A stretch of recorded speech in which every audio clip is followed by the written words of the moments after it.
Mr. Speaker, I want to thank the Honourable Member for asking this question. Mr. Speaker, the construction of schools are not done by Minister of Education. Minister of Education has got a different brief. We educate children, primary, ECE, secondary, tertiary. The construction of schools requires finance. Hence, we've got a construction implementation unit under the Ministry of Finance, Mr. Speaker. However, I'll just provide a brief overview, and I suggest the Honourable Member redirect the questions to Minister of Finance later on. Mr. Speaker, the first step was to provide a comprehensive database on schools which requires construction, and that was done and launched by the Honourable Prime Minister. The next step was, Madam Speaker, to undertake an assessment by qualified engineers. Madam Speaker, 181 schools have been assessed by engineers, and because of difficulty to reach maritime schools, still reports are coming in. Madam Speaker, the next step was to call for expression of interest from potential construction companies for design and construction. Madam Speaker, that process closed.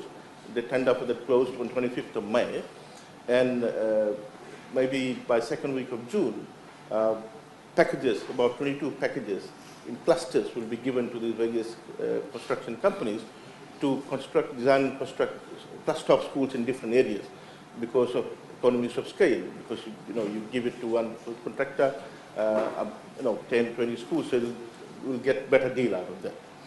Madam Speaker, so that is the process that is being adopted.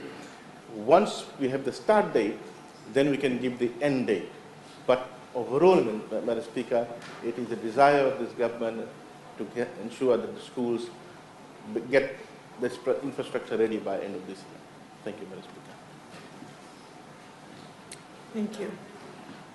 Supplementary question, Honourable Saladirundundu.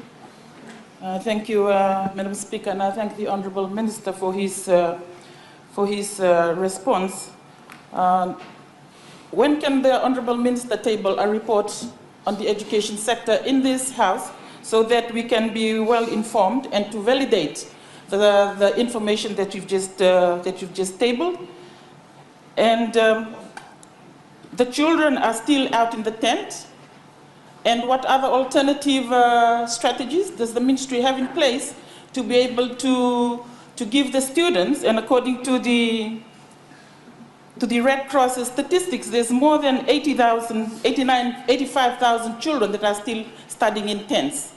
So the question, in short, what alternative strategies in place to replace the tent, which is becoming very hot and not very conducive to children learning, particularly bearing in mind the children that will be sitting for examinations this year? Thank you, Honourable Minister.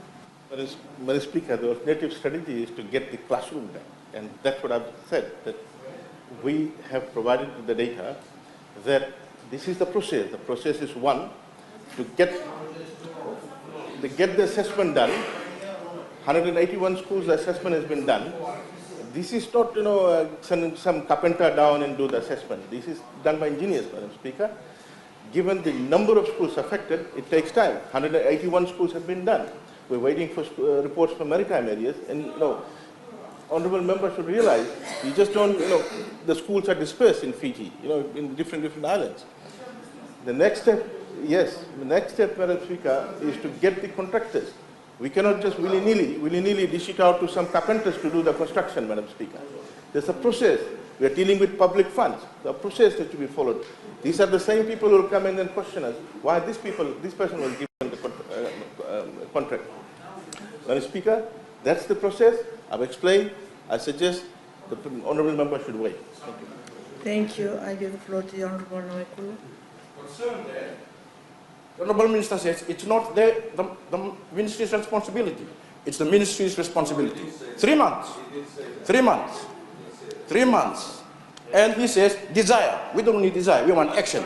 What have the Ministry done in the last 3 months in relation to the health, to the welfare of these children who are sitting outside? Thank you, Honourable Minister. I gave a comprehensive ministerial statement some time back. Madam Speaker, This is the problem. We find people absent. We find people absent. I gave a comprehensive ministerial statement how we dealt with Madam Speaker. Thank I you. will email him another copy. Thank you. And I give the floor to the Honorable Leweri.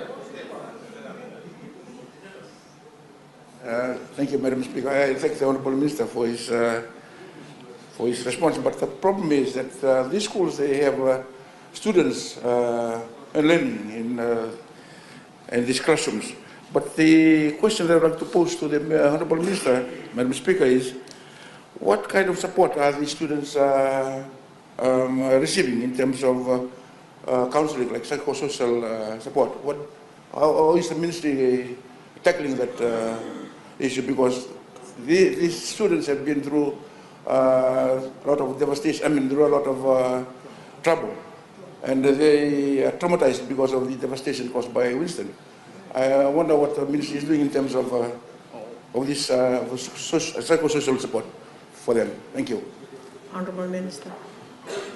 In that ministerial statement, I answered that question. I'm going to email, because you are not there. I will email that ministerial statement, Madam Speaker, for the purpose of the member. Thank you. I will give the last question to the NFP because 3 questions came from Sudan. I give the floor to the Honorable Women President.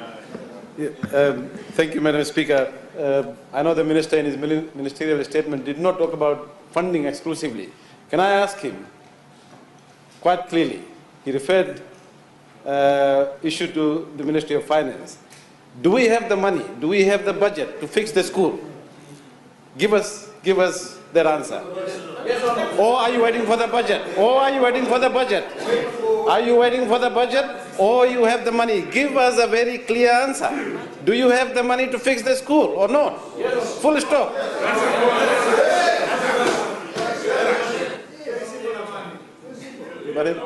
Madam Speaker, the government has clearly said we will construct all schools. Thank you.